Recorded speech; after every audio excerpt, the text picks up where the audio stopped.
The sound of gunfire echoed across the dusty main street of Florissant, Colorado, as Gwendolyn Ellis ducked behind a water trough, her heart pounding wildly against her corset.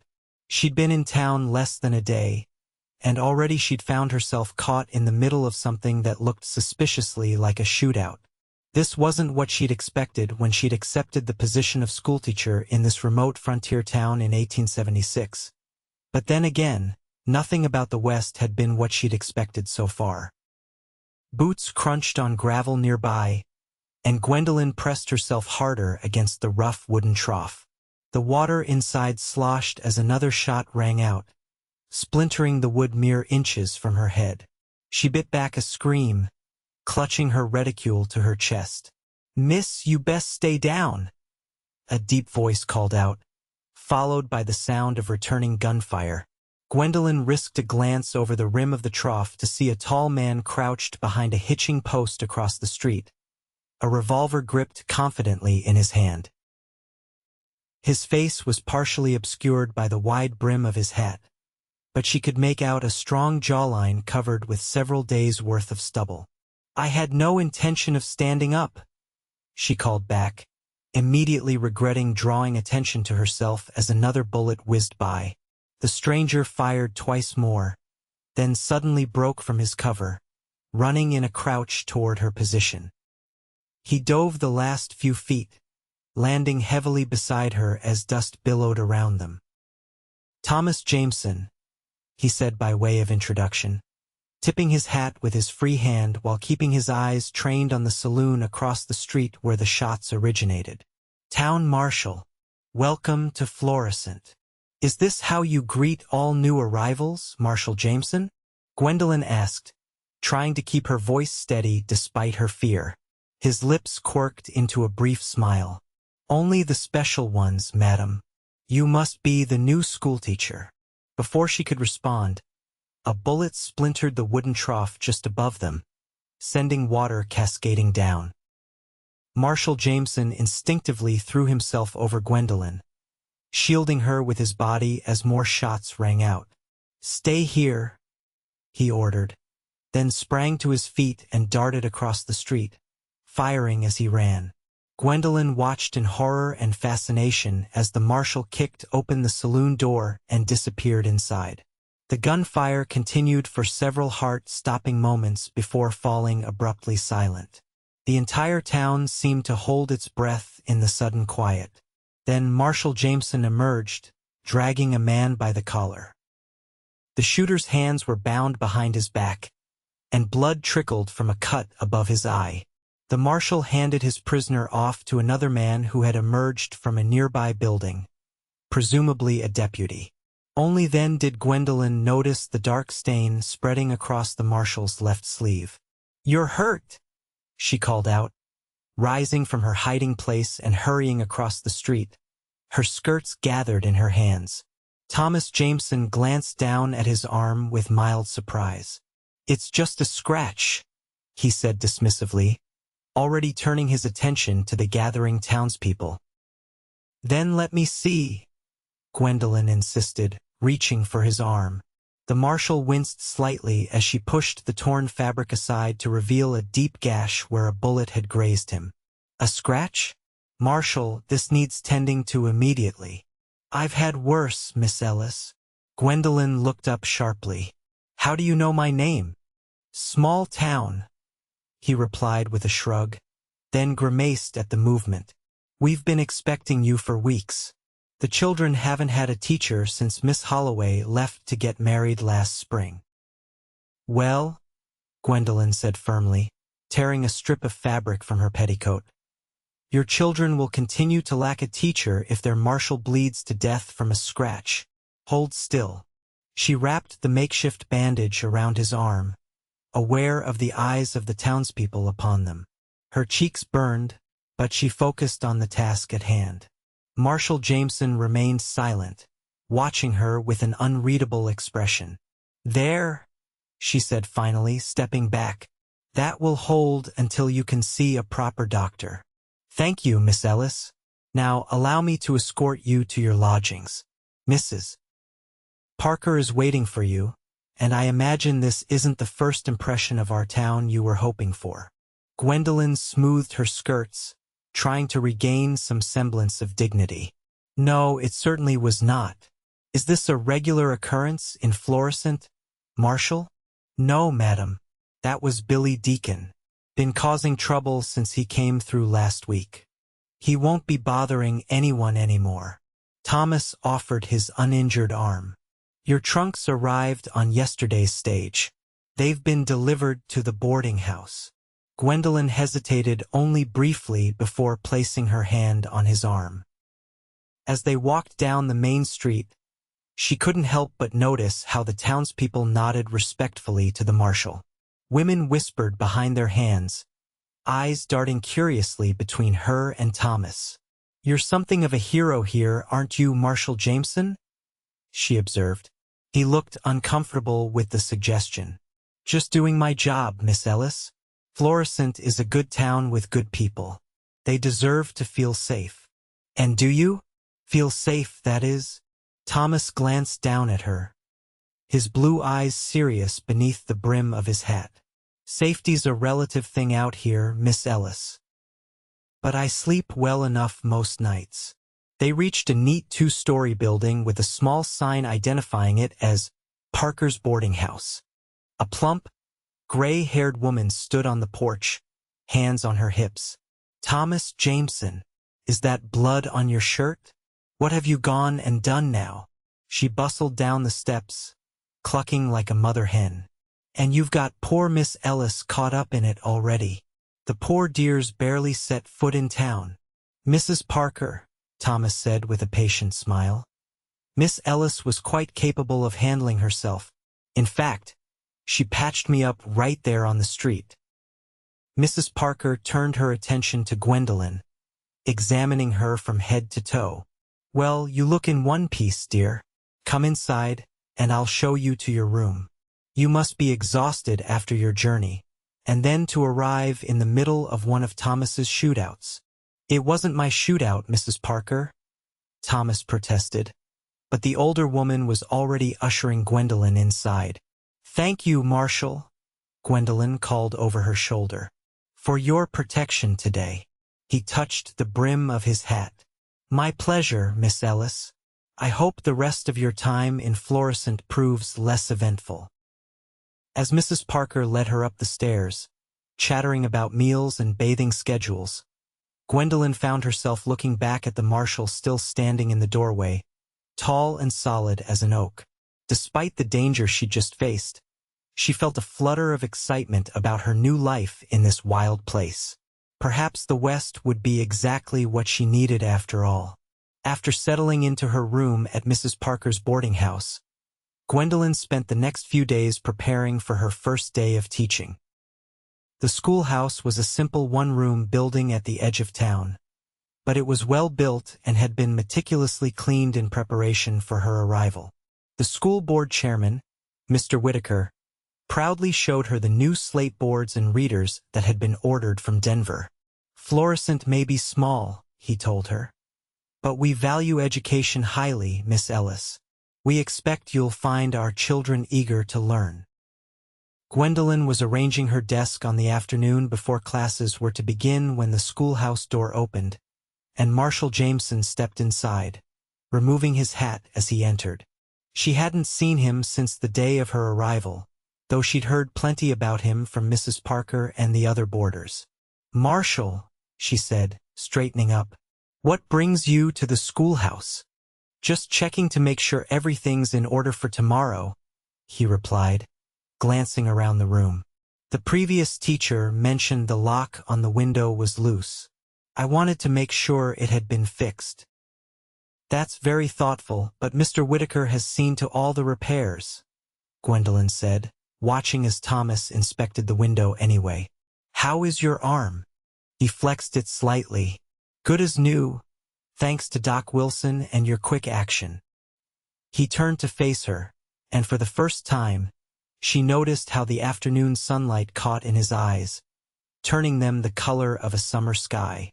Truth is, Miss Ellis, I also wanted to apologize for the circumstances of our meeting. It's not often Florissant sees that kind of trouble. There's no need to apologize, Marshal. You were doing your job. Gwendolyn moved to the blackboard, writing out the next day's lessons to hide the inexplicable flutter in her stomach. Mrs. Parker tells me you've been marshal here for 5 years. Nearly 6 now, he corrected, moving closer to examine what she was writing. Before that, I rode with the army. 7th Cavalry. Gwendolyn turned to face him. That explains your proficiency with a firearm. A shadow crossed his face. Some skills a man wishes he didn't need to acquire, Miss Ellis. He cleared his throat. How many students will you have? 27, ranging from 6 to 16 years of age, she replied, accepting the change of subject. I understand I'll have quite the challenge with the Donnelly twins. Thomas laughed, the sound warming the room. You've been well informed. Those boys can find trouble in an empty room. I've handled difficult students before, Marshal. In Boston, I taught children from all walks of life. Boston, he repeated thoughtfully. That's a long way from Florissant. What brings a Boston lady all the way out here? Gwendolyn hesitated, turning back to the blackboard. A desire for change, I suppose. New horizons. Was all he said, but she could feel his eyes on her back. Well, if you need anything, my office is just down the street. Florissant looks after its own. Miss Ellis. Am I one of its own already then? She asked, smiling over her shoulder. You were the moment you stepped off that stage, he replied simply. Especially after you showed your mettle during the shooting. Gwendolyn felt her cheeks warm at the compliment. Thank you, Marshal. I'll remember that. Thomas moved toward the door, settling his hat back on his head. I'll let you finish your preparations. Good luck tomorrow with the Donnelly boys. His lips quirked into a small smile. Though something tells me you won't need it. After he left, Gwendolyn found herself staring at the door much longer than necessary, the chalk forgotten in her hand. The first weeks of school passed in a blur of lessons, personalities, and small triumphs. The Donnelly twins, Jamie and Jack, proved to be exactly the handful she'd been warned about, but Gwendolyn quickly found that their mischief stemmed more from boredom than malice. She gave them extra responsibilities, and their behavior improved dramatically. Each morning as she walked to the schoolhouse, Marshal Jameson would tip his hat to her from wherever he happened to be checking storefronts, speaking with townspeople, or simply patrolling the street. Each evening as she walked back to the boarding house, he would appear again, as if by coincidence, and sometimes walk alongside her for a stretch, asking about her day. These brief encounters became the highlights of Gwendolyn's days, though she was careful not to show it. Thomas was unfailingly polite and kept a respectful distance, but she couldn't help noticing how his eyes would linger on her face when he thought she wasn't looking. One Friday afternoon, nearly a month after her arrival, Gwendolyn dismissed her students early, as was the custom, and was surprised to find Thomas waiting outside the schoolhouse as the children scattered. Marshal, she greeted him, unable to keep the pleasure from her voice. What brings you here? Miss Ellis, he replied, hat in hand. I was wondering if you might allow me to escort you on a short ride tomorrow. There's a spot not far from town, Bridal Creek, that's particularly pretty this time of year. The wild roses are in bloom. Gwendolyn felt her heart skip. A ride? Yes, madam. Weather permitting, of course.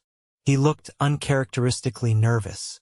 Mrs. Parker has already approved the outing, and I've arranged for a gentle mare from the livery for you. Unless you'd prefer not to. No, I'd like that very much, she interrupted, then blushed at her eagerness. That is, it would be pleasant to see more of the countryside. The smile that broke across his face transformed him. Excellent. I'll call for you at 10 o'clock, if that suits. Perfectly, she replied, clutching her books to her chest to hide the trembling of her hands. The next morning dawned clear and bright. Gwendolyn dressed with extra care, selecting her navy riding habit with its fitted jacket and full skirt. Mrs. Parker helped her with her hair, arranging it in a simple but elegant style that would fit beneath her hat. "The marshal is a good man," Mrs. Parker said as she secured the last pin. "Lost his wife and baby during childbirth before he came to Florissant. Some thought he'd never look at another woman again." Gwendolyn's eyes met Mrs. Parker's in the mirror. "I didn't know. He doesn't speak of it. But a blind person could see how he looks at you, dear." The older woman patted her shoulder. "Just be patient with him. Some wounds take longer to heal than others."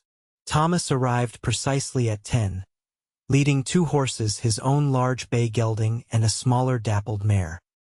He wore his usual clothing but had left his marshal's badge behind, she noticed. This was not official business. "You look lovely, Miss Ellis," he said, helping her mount. "Thank you, Marshal," she replied, settling comfortably in the saddle. "And perhaps, given the circumstances, you might call me Gwendolyn." His eyes brightened. "Only if you'll call me Thomas." They rode at a leisurely pace out of town, Thomas pointing out landmarks and sharing stories about the area. Gwendolyn found herself laughing more than she had in months as he told her about the time the entire town had to help round up a herd of cattle that had broken free from a passing drive. "The banker, Mr. Hoffman, you've met him?" Prim fellow with the gold spectacles, he ended up neck-deep in the creek, still holding his ledger above his head, with 3 steers bearing down on him, Thomas recalled, chuckling.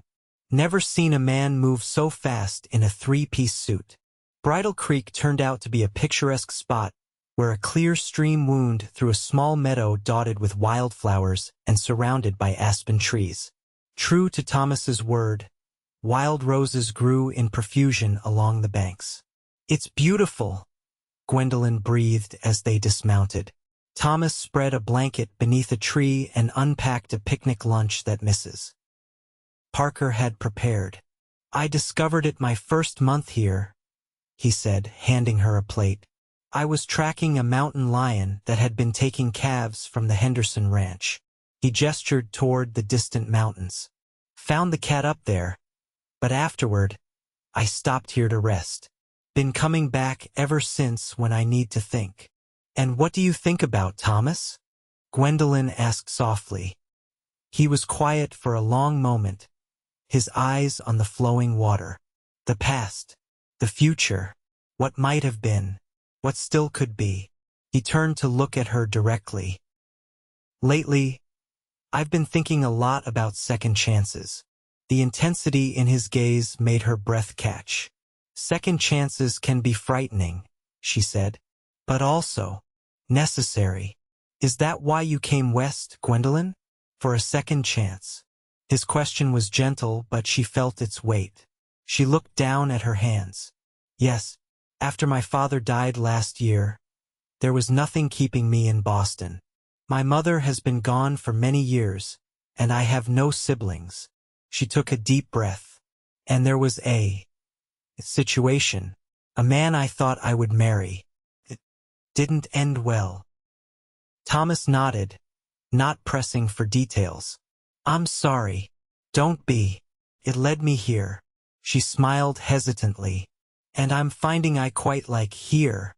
They ate in comfortable silence for a while, listening to the birds and the gentle babble of the creek. After the meal, Thomas showed her a patch of wild strawberries growing nearby, and they picked a handful each, laughing when juice stained their fingers red.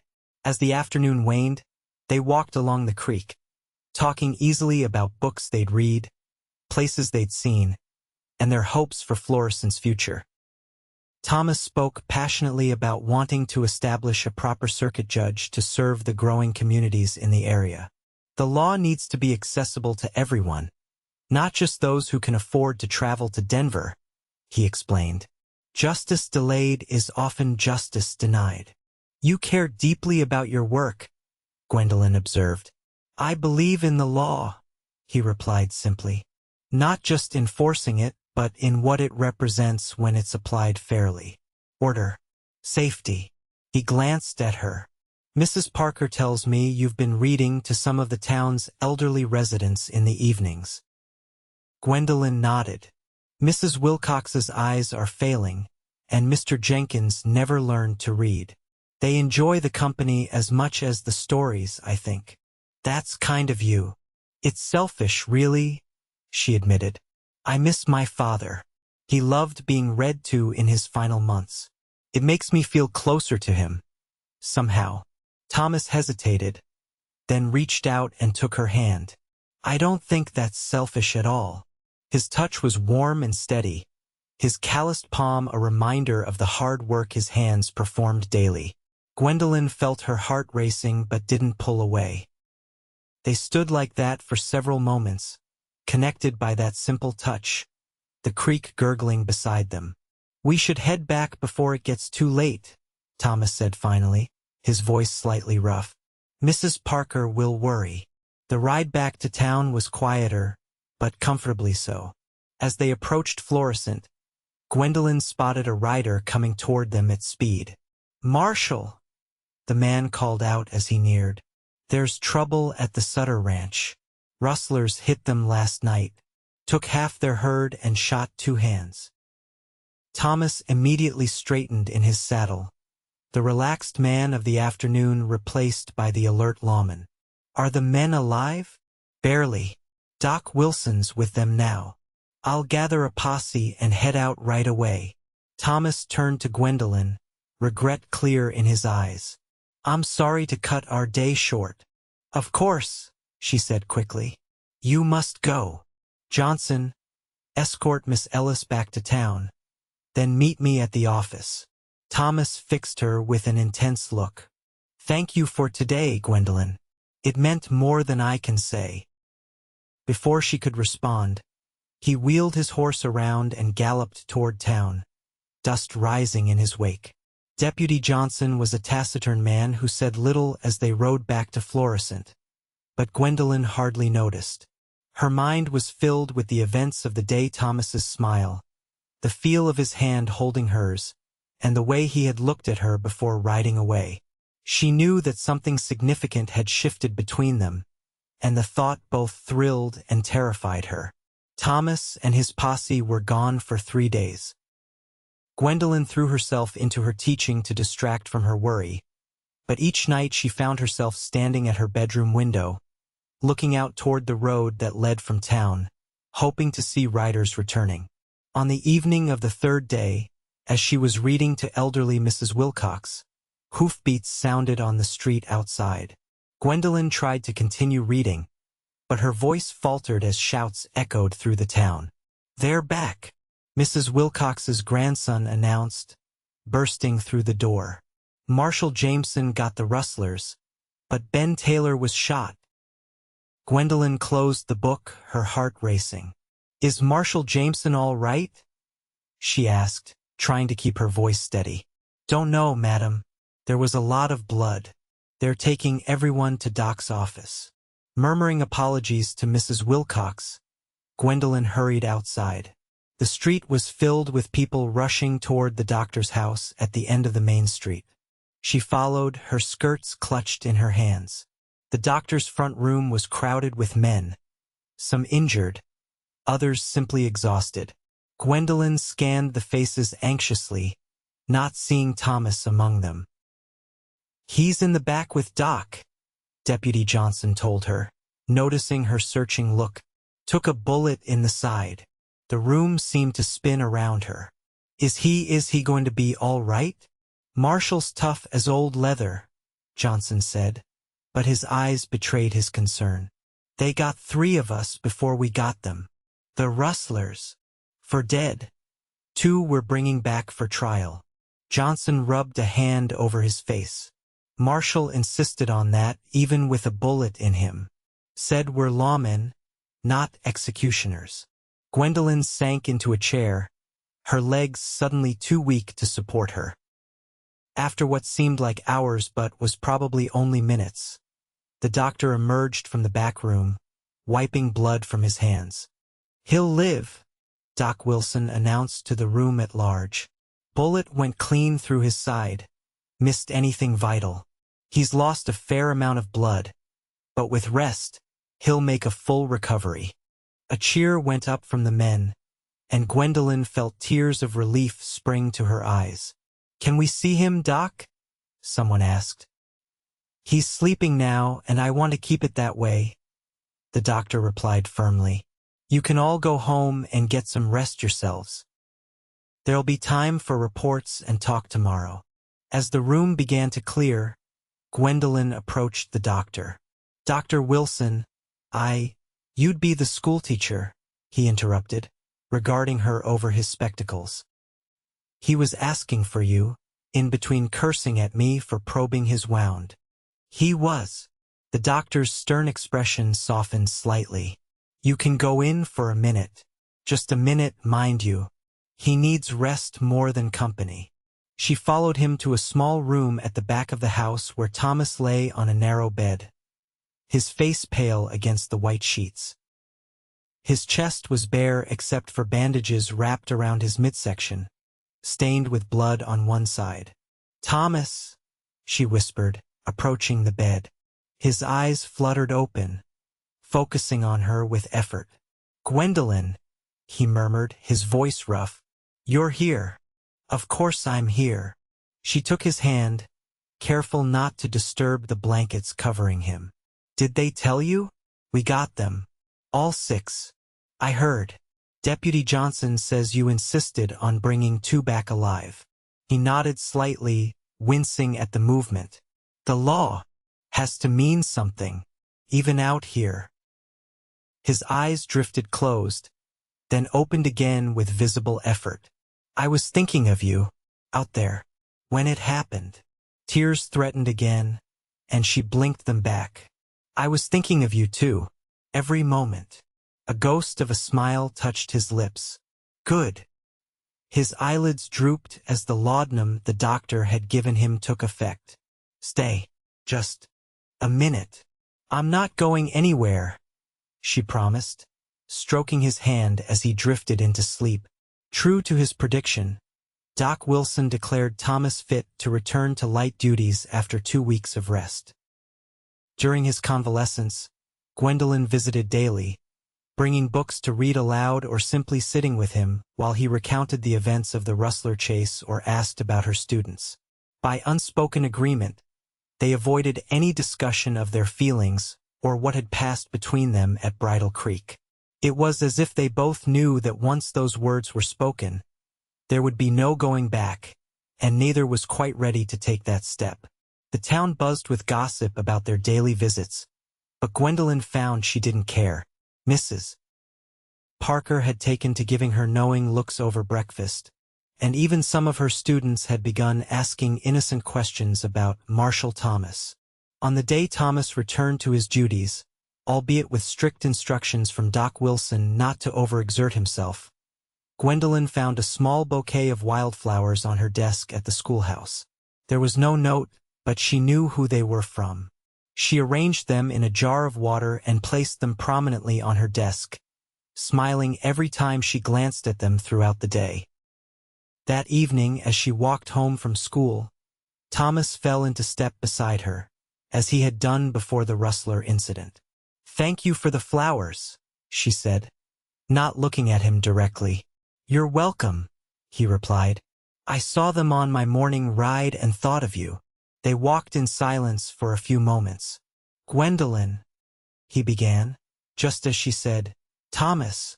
They both laughed, the tension broken. "Ladies first," he said. She took a deep breath. "I was just going to say that I'm glad you're recovered enough to return to your duties. The town hasn't felt quite the same without you watching over it." "Is that all the town that missed me?" he asked, his voice low. Gwendolyn stopped walking and turned to face him. "No," she said simply. "Not just the town." Thomas's eyes darkened. "I've been thinking, during all those hours in bed, under doctor's orders," she interjected with a small smile. "Under doctor's orders," he agreed. "I've been thinking about what comes next. For me." He hesitated. For us, perhaps. And what conclusions have you reached, Marshal? Gwendolyn asked, her heart pounding. He looked at her directly, all pretense gone. That life's too short and too uncertain to waste time being afraid. That second chances don't come along every day. That I want to spend more time with you. Gwendolyn Ellis. Not just stolen moments on the street or brief visits under Mrs. Parker's watchful eye. She felt warmth spread through her at his words. I would like that too, Thomas. His face lit up with a smile that made him look years younger. Then would you do me the honor of accompanying me to the Founders' Day celebration this Saturday? There'll be dancing. I'd be delighted, she replied, returning his smile. Though I should warn you, I'm quite particular about my dancing partners. I'll bear that in mind, he said, offering his arm as they resumed walking. I may be more accustomed to tracking outlaws than dancing, but I promise not to step on your toes too often. I'll hold you to that, Marshal Jameson. Gwendolyn laughed, placing her hand on his arm, feeling as if something precious and new was beginning to unfold between them. The Founders' Day celebration transformed Florissant from a dusty frontier town into a place of festivity and light. Lanterns were strung between buildings, tables laden with food lined one side of the town square, and a group of musicians had set up on a makeshift platform at the far end. Gwendolyn had spent hours preparing for the evening, washing her hair with rose-scented soap and pressing her best dress, a deep green silk with delicate lace at the collar and cuffs.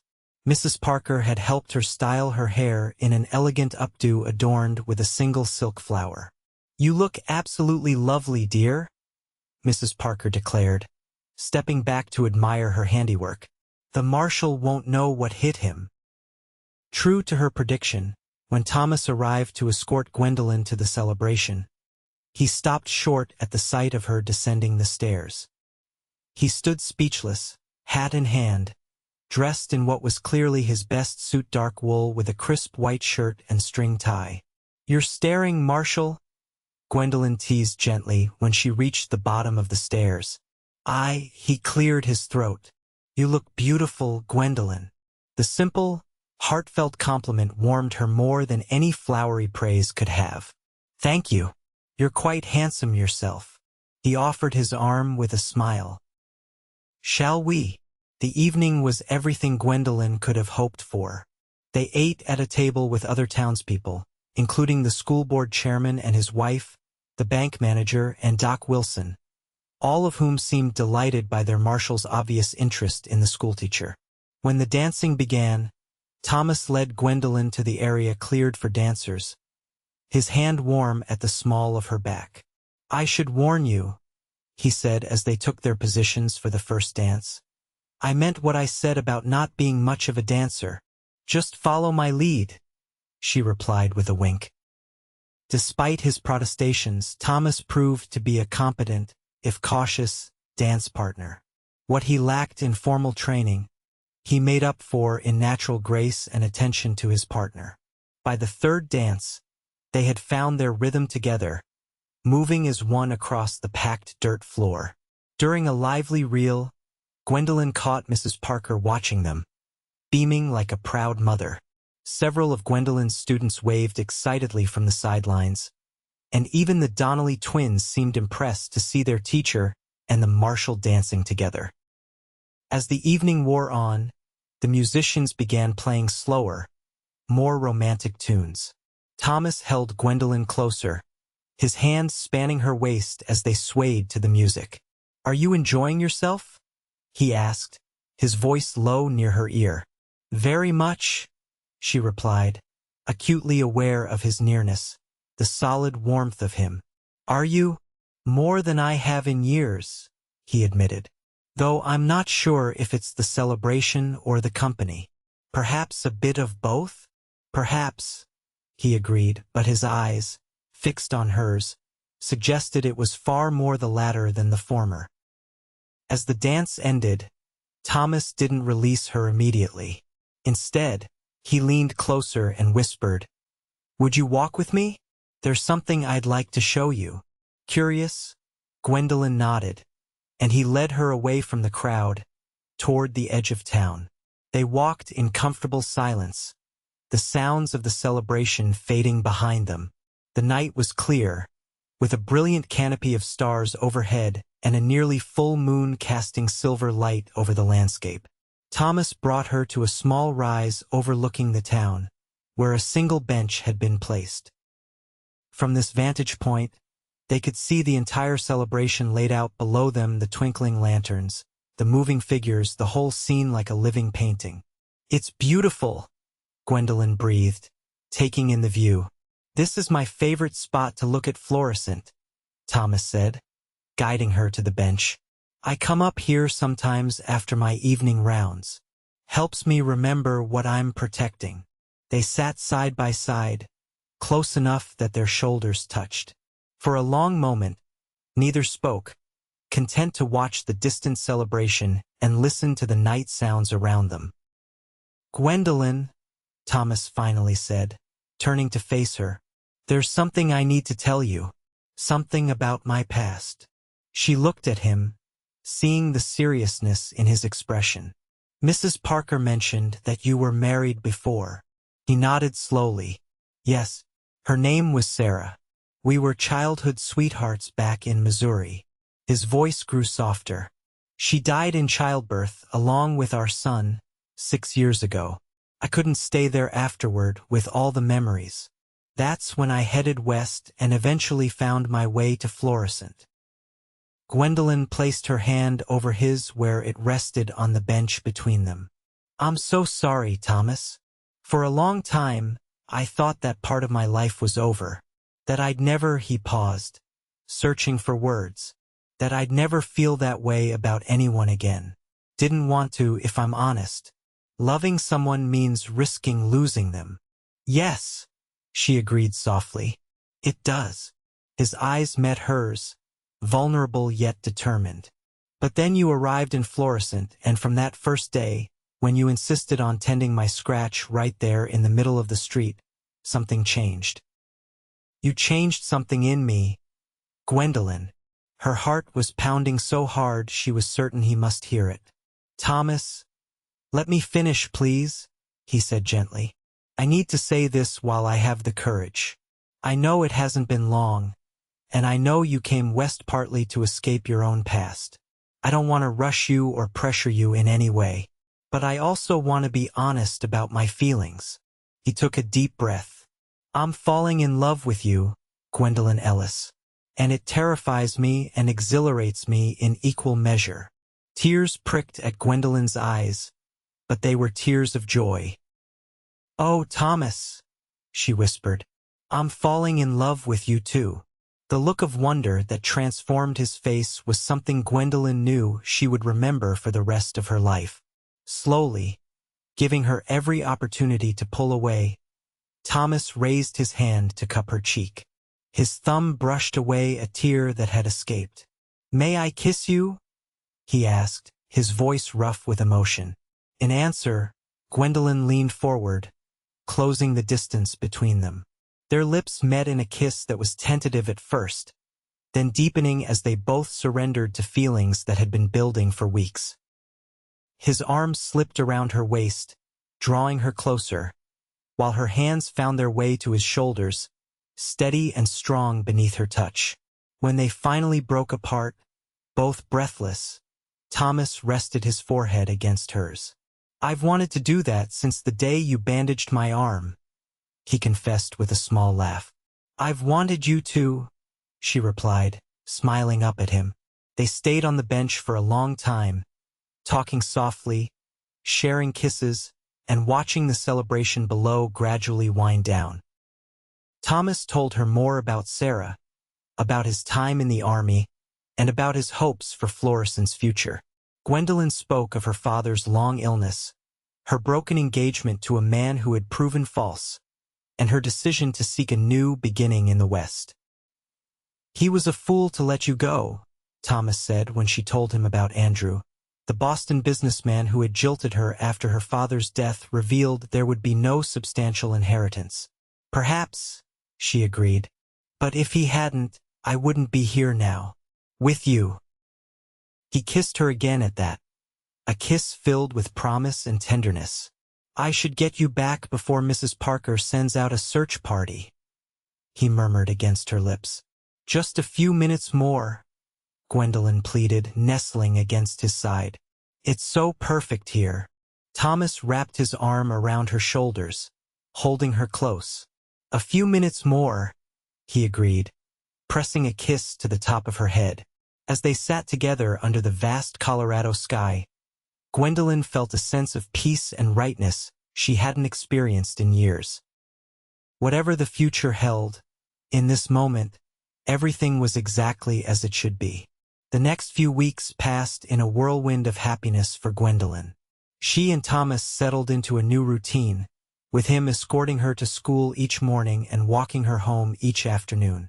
Evenings were often spent on Mrs. Parker's porch swing or taking leisurely strolls around town, their relationship now openly acknowledged and widely approved by the townspeople.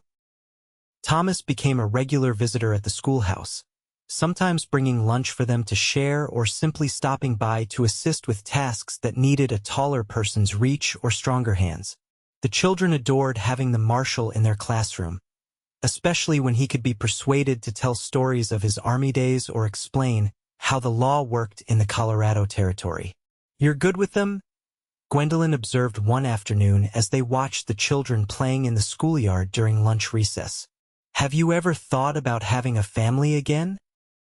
Thomas tensed slightly beside her, then relaxed. "I have," he admitted. "Recently. Very recently." The meaningful look he gave her made Gwendolyn blush. "I see," was all she could manage to say.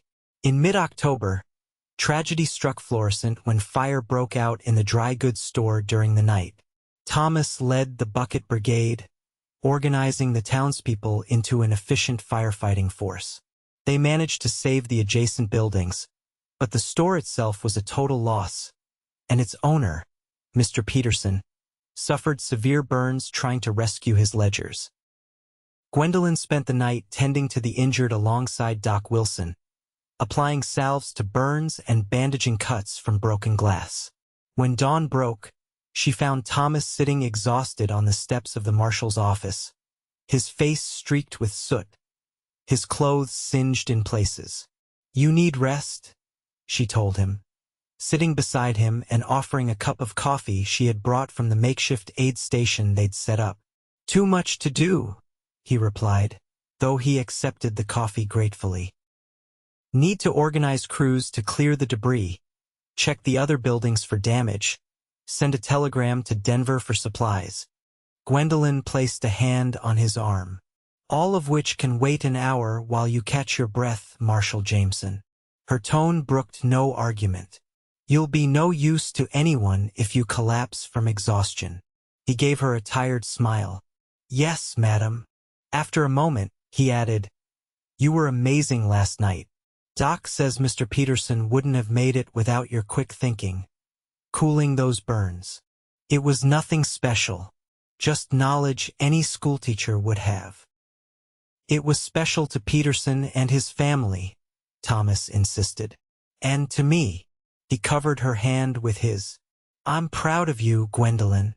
The simple statement warmed her more than any elaborate praise could have.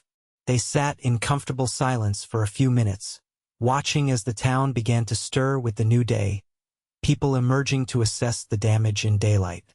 "We should organize a collection for the Petersons," Gwendolyn said suddenly, "and perhaps use the schoolhouse for temporary storage of whatever supplies we can gather until they can rebuild." Thomas nodded, some of the weariness leaving his face as he considered the practical suggestions. "That's a good idea. I'll speak to the town council this afternoon." He squeezed her hand. "We make a good team, don't we?" "The best," she agreed, leaning against his shoulder briefly before standing. "Now, drink your coffee, rest for precisely 1 hour, and then you can go back to being the hero of Florissant." He caught her hand as she turned to go. "Have dinner with me tonight," he said. "At my house. I'm not much of a cook, but I can manage a decent stew." The invitation surprised her. Despite their growing closeness, Thomas had never invited her to his home before. "I'd like that," she replied with a smile. 6 o'clock? It's the small house with the blue door, just past the church. "I'll be there," she promised, heart fluttering with anticipation.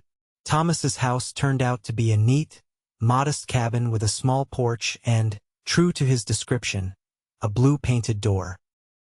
Inside, it was simply furnished but comfortable, with a few touches that revealed the man who lived there: bookshelves filled with volumes on law and history, a well-worn armchair positioned by the fireplace, a gun rack on the wall with several rifles meticulously maintained. True to his word, Thomas had prepared a hearty beef stew that simmered on the stove, filling the house with a savory aroma. He had even set the table with care, using what appeared to be his best dishes and a small bunch of late-season wildflowers in a mason jar as a centerpiece. "This is lovely, Thomas," Gwendolyn said, touched by the effort he had clearly made. "It's not much," he replied, looking slightly self-conscious as he pulled out a chair for her. "But it's home." As they ate, Thomas spoke of his plans to expand the house someday. "It was built as a bachelor's cabin," he explained, "but there's room on the property to add another bedroom or two. Maybe a proper dining room instead of this corner of the main room." "It's perfect as it is," Gwendolyn assured him. "Cozy." After dinner, they sat by the fire, talking quietly about the events of the day and the recovery efforts for the store. As the evening wore on, their conversation drifted to more personal matters. "When I first came to Florissant," Thomas said, staring into the flames, "I didn't plan to stay. It was just another stop on what had been 2 years of drifting. But something about this place." He looked up at her. "It felt right, like somewhere I could belong again." "I understand that feeling," Gwendolyn replied softly. "I felt it too when I arrived." Despite the rather dramatic introduction to the town, she added with a small smile. Thomas chuckled, then grew serious. "Gwendolyn, there's something I want to ask you." He reached into his pocket and withdrew a small box. "I had planned to wait, to give us more time, but the fire yesterday reminded me how unpredictable life can be." Gwendolyn's heart began to race as he moved from his chair to kneel before her. "I know it hasn't been long," he said, his voice steady despite the emotion in his eyes. "And if you think it's too soon, I'll understand. But I love you, Gwendolyn Ellis. I love your kindness and your courage, your intelligence and your strength. You've brought light back into my life when I thought the darkness was permanent." He opened the box to reveal a simple but beautiful gold ring with a small diamond. "Would you do me the extraordinary honor of becoming my wife?"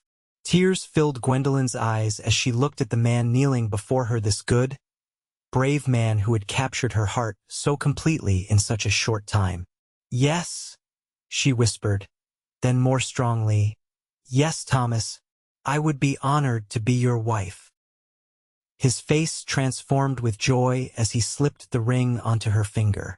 "Fit perfectly. It was my grandmother's," he explained. "I had it sized for you last week. The jeweler in Denver did a fine job." "It's beautiful," she said, admiring how the diamond caught the firelight. "When did you—" "I've been carrying it with me for 2 weeks," he admitted with a sheepish smile. "Waiting for the right moment. I almost asked you last Sunday after church, but Mayor Collins cornered me about the new jail cells, and the moment passed." Gwendolyn laughed, then sobered. "Are you certain, Thomas? About wanting to marry again? I know how much Sarah meant to you, and I would never want to—" He silenced her gently with a kiss. "Sarah will always have a place in my heart," he said when they parted. "But loving you doesn't diminish that. It honors it. She would have liked you, I think. She always said I needed someone who wouldn't let me brood too much. Then I shall do my best to keep you from brooding, Marshal Jameson," Gwendolyn promised, cupping his face in her hands. They decided to marry in December, before the worst of the winter weather set in. The entire town threw itself into preparations for the wedding, which would take place in the small church where they both attended services each Sunday. News of their engagement spread quickly, bringing congratulations from all quarters. Mrs. Parker insisted on hosting the wedding breakfast at the boarding house, while the ladies of the church auxiliary began planning decorations and refreshments for the ceremony.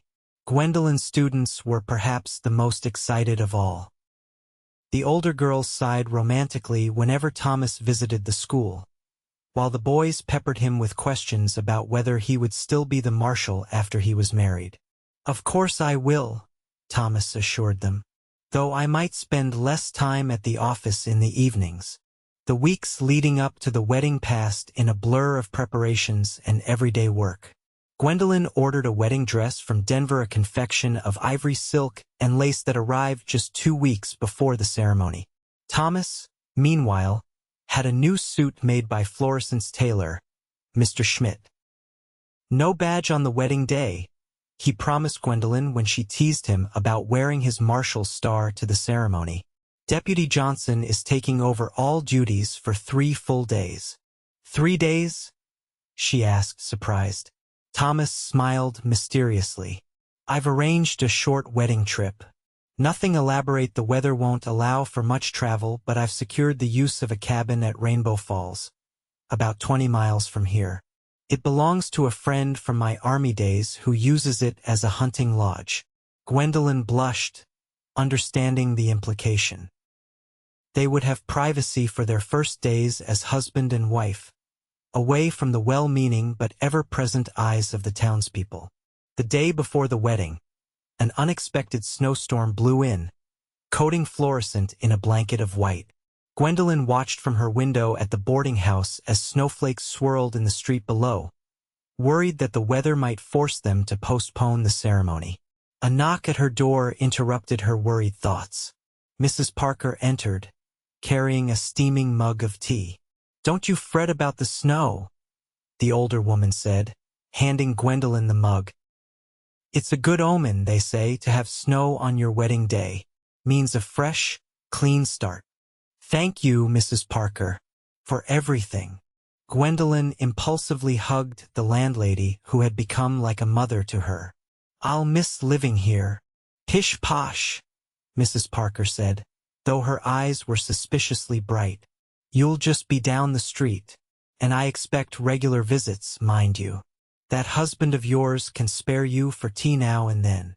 The morning of the wedding dawned clear and bright, the storm having passed during the night, leaving Florissant transformed into a winter wonderland. Sunshine glittered off the pristine snow, and the air was crisp and clean. As Mrs. Parker and several other ladies helped Gwendolyn dress, there was another knock at the door. Mrs. Whitaker, the school board chairman's wife, entered with a small package. "This just arrived by special messenger from Denver," she explained, handing it to Gwendolyn. "The man said it was urgent that you have it today." Curious, Gwendolyn opened the package to find a delicate blue handkerchief embroidered with her initials and a note in handwriting she recognized immediately. "My dearest Gwendolyn, something blue for my bride. I shall be waiting for you at the church, counting every minute until you are my wife. All my love." Thomas' tears pricked at her eyes as she carefully folded the handkerchief into her sleeve. "Something blue," she murmured, touching it gently. "And you have something old with your grandmother's earrings," Mrs. Parker said, helping to secure Gwendolyn's veil. "Something borrowed with my pearl necklace, and something new with your dress. You're all set, my dear." The church was filled to capacity when Gwendolyn arrived. With no family to give her away, she had asked Mr. Whitaker to do the honors, and he stood proudly at her side as the doors opened. The sight that greeted her took her breath away. The simple church had been transformed with greenery and white ribbons, and candles glowed in every window. But it was Thomas, standing at the altar in his new suit, his face lighting up at the sight of her, that truly captured her attention. As she walked down the aisle on Mr. Whitaker's arm, Gwendolyn felt as though her heart might burst with happiness. The townspeople she had come to know and love over the past months smiled at her from the pews, but she had eyes only for the man waiting for her. When she reached him, Thomas took her hands in his. "You are so beautiful," he whispered, his voice thick with emotion. The ceremony itself was a blur of familiar words and heartfelt vows. When the minister pronounced them husband and wife, Thomas kissed her with such tender passion that several of the ladies in the congregation were seen wiping away tears. The wedding breakfast at Mrs. Parker's boarding house was a joyous affair, with speeches from Deputy Johnson and Mr. Whittaker, and enough food to feed half the county. Thomas and Gwendolyn moved among their guests, accepting congratulations and well wishes from everyone. As the afternoon wore on, Thomas leaned close to Gwendolyn's ear. "Are you ready to leave, Mrs. Jameson?" he asked, the new name sending a thrill through her. "Yes," she replied simply, squeezing his hand. They slipped away amid a shower of rice and good-natured teasing, climbing into the sleigh Thomas had arranged for the journey to Rainbow Falls. As they left Florissant behind, Gwendolyn nestled against her husband's side, his arms secure around her. "Happy?" he asked, looking down at her with love shining in his eyes. "Completely," she assured him, reaching up to touch his cheek. "I never imagined, when I first stepped off that stage in Florissant, that I would find not just a new home, but a new life, a new heart." Thomas kissed her, there beneath the winter sky, as the sleigh carried them toward their future together. "And to think," he murmured against her lips, "it all began with a scratch." "Just a scratch," she agreed with a smile. "Thank goodness I insisted on seeing it for myself." "Thank goodness indeed," he said, pulling her closer as they continued their journey, the first of many they would make together in the years to come. The cabin at Rainbow Falls exceeded Gwendolyn's expectations. Though rustic, it had been prepared with care for their arrival, with a fire already burning in the hearth and evergreen boughs decorating the mantel. A large bed dominated one corner of the main room, covered with a colorful quilt that looked handmade. "Your friend's hunting cabin is quite comfortable," Gwendolyn observed as Thomas carried in their bags. "Jim Henderson and his wife use it mostly in the summer now," Thomas explained. "They were more than happy to let us borrow it. Sarah was Jean Henderson's cousin, actually. They've been after me for years to stop living like a monk, as Jim puts it." He smiled somewhat shyly at her. "They'll be pleased to know I've finally taken their advice." Their 3 days at the cabin passed in a blissful haze of discovery and deepening love. They talked for hours by the fire, walked in the snow-covered woods when the weather allowed, and explored the physical aspect of their marriage with equal parts passion and tenderness. By the time they packed to return to Florissant, Gwendolyn felt as though she had known Thomas all her life, rather than just a few months. "Must we go back?" she asked teasingly as Thomas loaded their bags onto the sleigh on the third morning. He pulled her into his arms, kissing her soundly. "I'm afraid so, Mrs. Jameson. Florissant needs its schoolteacher and its marshal. But," he added, his eyes darkening with a look that made her pulse quicken, "we have our own home to go back to now, our own bed." "Well, when you put it that way," she murmured, stretching up to kiss him again. Their return to Florissant and everyday life was a smooth transition. Gwendolyn moved her belongings from Mrs. Parker's boarding house to Thomas's cabin, now their home, and resumed teaching at the schoolhouse. Thomas returned to his duties as marshal, though he made a point of being home for dinner each evening unless an emergency demanded his attention. Domestic life suited them both. Gwendolyn discovered that Thomas was actually a better cook than he had let on, particularly when it came to breakfast.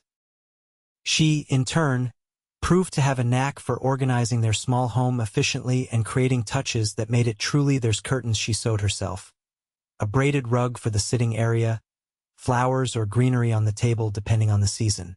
Winter deepened around Florissant, bringing shorter days and longer nights. They spent evenings reading aloud to each other by the fire or playing chess on the set Thomas had carved years ago. Sometimes they simply talked, sharing stories of their pasts or dreams for their future. "I've been thinking," Thomas said one night as they lay in bed, Gwendolyn's head pillowed on his chest, "about expanding the house in the spring, adding that second bedroom." She propped herself up to look at him in the dim light from the banked fire.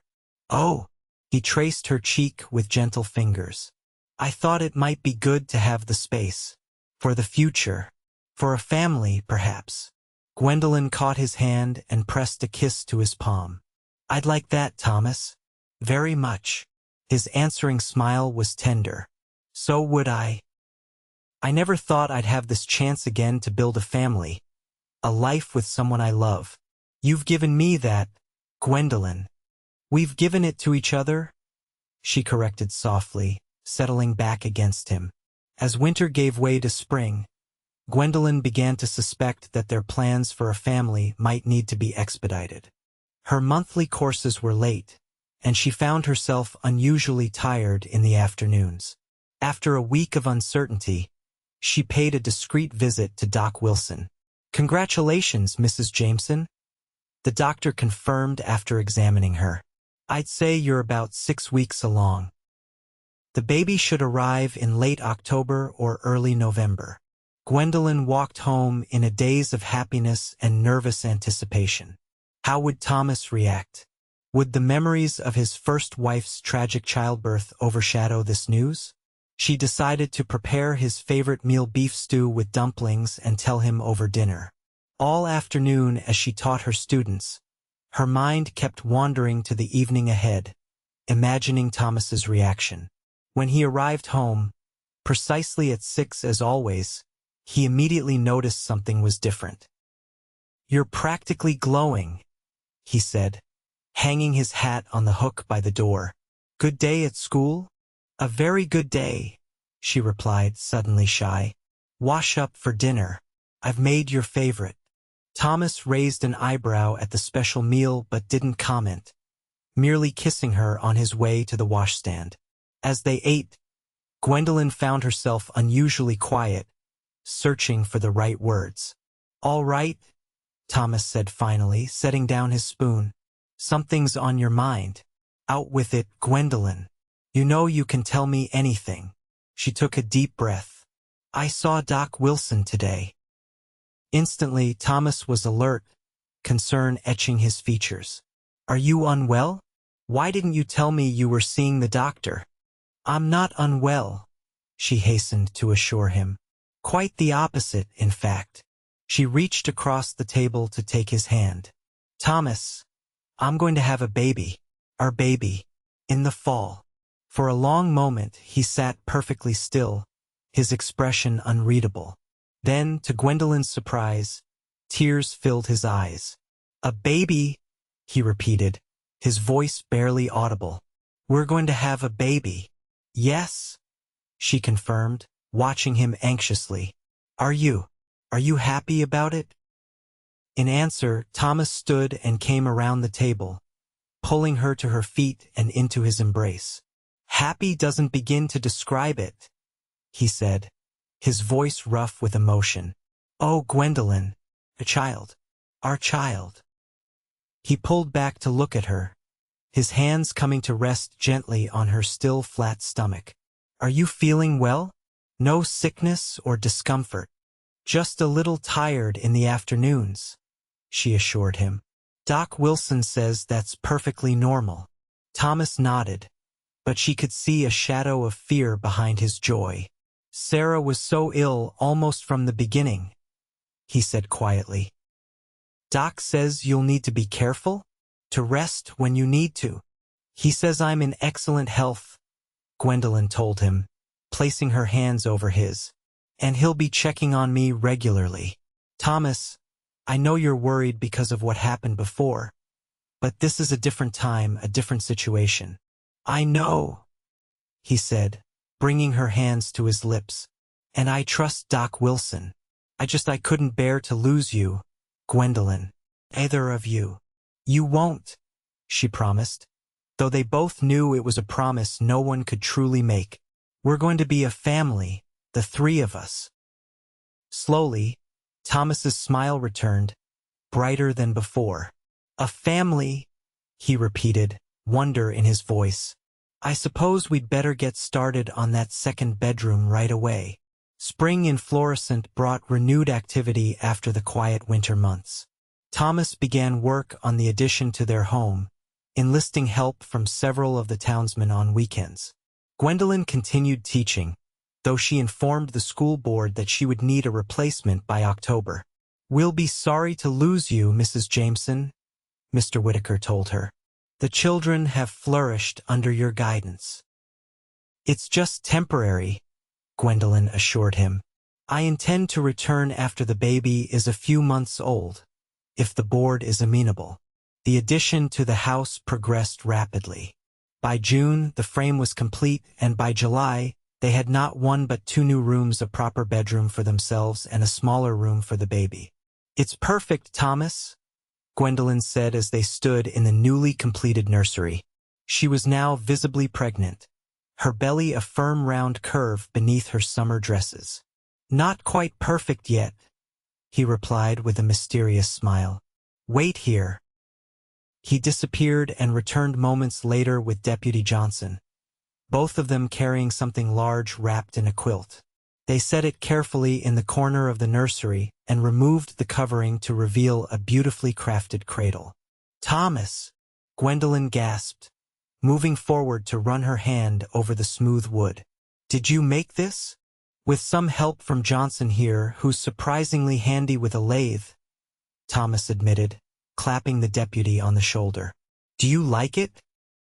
It's beautiful, she breathed, taking in the details: the gently curved headboard with a carved design of leaves and flowers, the carefully sanded rails, the rockers that would allow the cradle to sway gently. Our baby will sleep so peacefully here. Deputy Johnson excused himself with a pleased smile, leaving Thomas and Gwendolyn alone in the nursery. Thomas wrapped his arms around her from behind, his hands resting on her belly. I've been thinking about names, he said, his breath warm against her ear. If it's a boy, what would you think about naming him after your father? Gwendolyn leaned back against him, touched by the suggestion. James Thomas Jameson, she murmured. It has a nice sound to it. And if it's a girl? He asked. She turned in his arms to face him. I was thinking perhaps Sarah after your first wife. Would that be too difficult for you? Thomas's eyes softened with emotion. No, he said after a moment. I think it would be a beautiful tribute. Sarah Grace Jameson. Then it's settled, Gwendolyn said, sealing their agreement with a kiss. The summer passed in a haze of heat and anticipation. Gwendolyn's students presented her with handmade gifts for the baby as the school term ended: tiny knitted booties, a patchwork quilt made from scraps contributed by each child's family, and a book of nursery rhymes with illustrations drawn by the older students. You've made quite an impression on them, Thomas observed as they looked through the gifts that evening. They'll be counting the days until you return to teaching. I'll miss them too, Gwendolyn admitted, but I'm looking forward to this new chapter of our lives. She placed his hand on her belly where the baby was kicking vigorously. Someone's eager to meet us, I think. Thomas's eyes widened as he felt the movement beneath his palm. No matter how many times he experienced it, the wonder never diminished. Strong little thing, he said with a proud smile. Takes after its mother. As autumn approached, Gwendolyn's replacement arrived, a young woman named Miss Thompson, newly graduated from a teaching college in St. Louis. Gwendolyn spent 2 weeks helping her learn the routines of the Florissant schoolhouse before officially retiring to await the baby's birth. You'll do splendidly, she assured Miss Thompson on her last day. And I'm just down the street if you need any advice. Without the daily routine of teaching, Gwendolyn found new ways to fill her time. She completed the baby clothes she had been sewing, helped Mrs. Parker with the boarding house accounts, and spent peaceful afternoons on the porch of her home, reading or simply watching the life of Florissant unfold before her.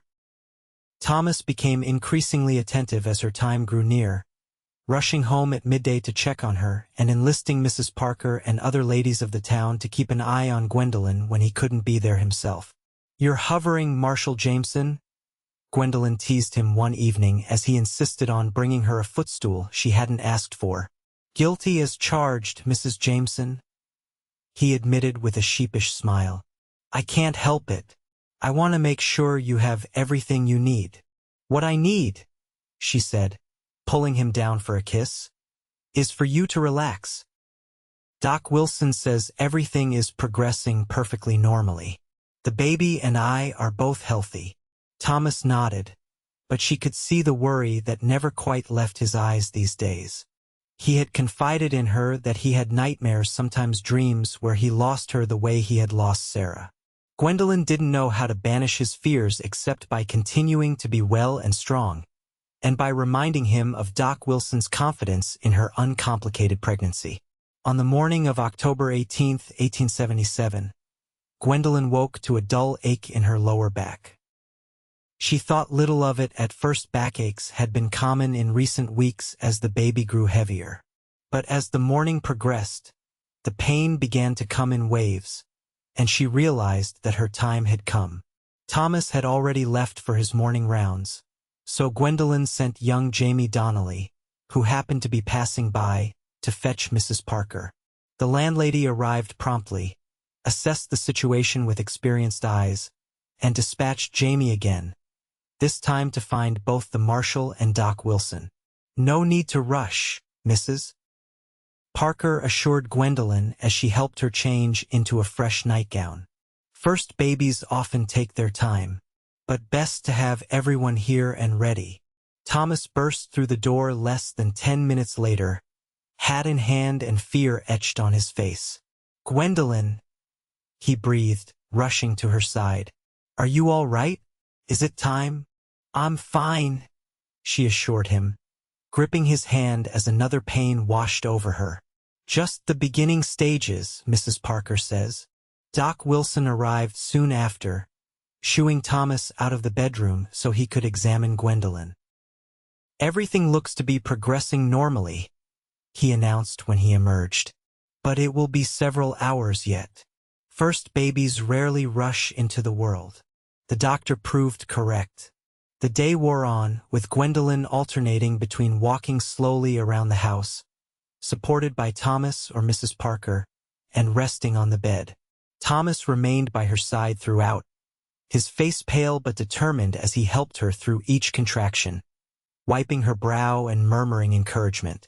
As evening fell, the pains increased in intensity and frequency.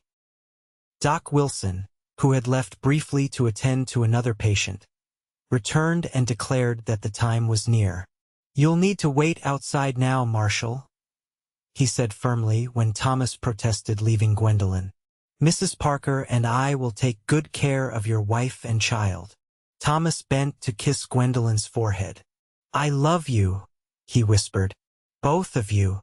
"We love you too," she replied, squeezing his hand before another contraction claimed her attention. For the next hour, Thomas paced the small front room of their home, stopping dead in his tracks each time Gwendolyn's cries reached him.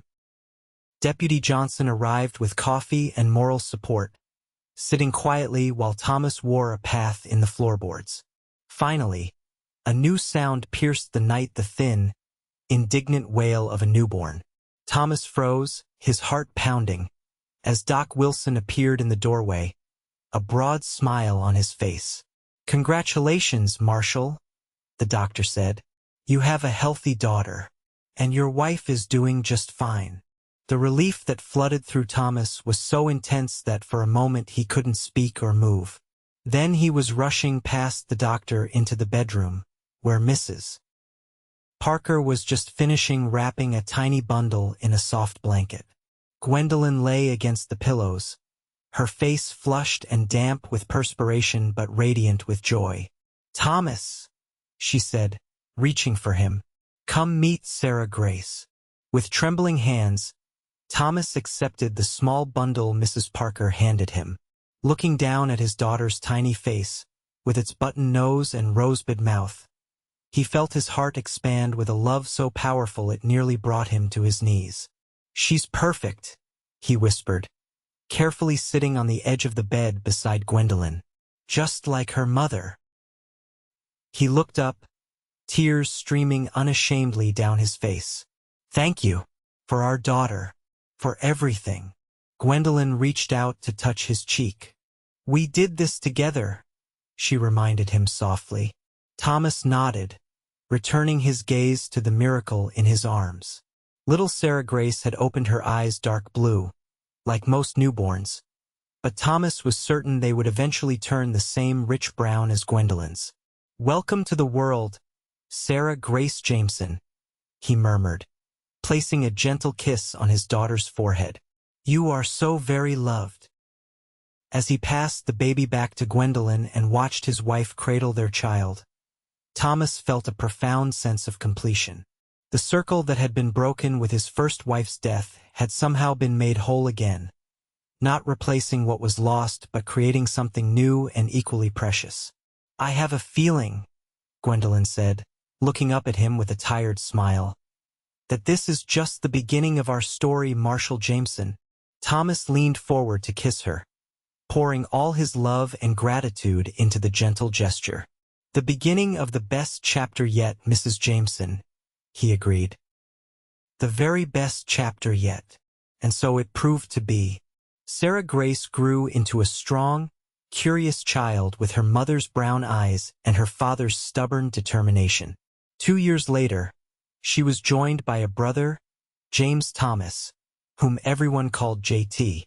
For years after that, the family welcomed another daughter, Elizabeth May, completing their family. Thomas eventually handed over his marshal's badge to Deputy Johnson, accepting a position as the circuit judge he had once envisioned for the region. Gwendolyn returned to teaching for a time, then opened a small lending library in Florissant that became the pride of the town.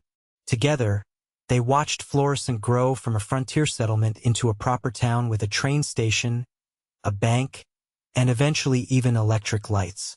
They saw their children grow up, fall in love, and start families of their own. And every year, on their anniversary, Thomas would present Gwendolyn with a bouquet of wild roses from Bridal Creek and say, "Remember when it all started with just a scratch?" And she would reply, smiling up at the man who had become her whole world, "Thank goodness I insisted on seeing it for myself."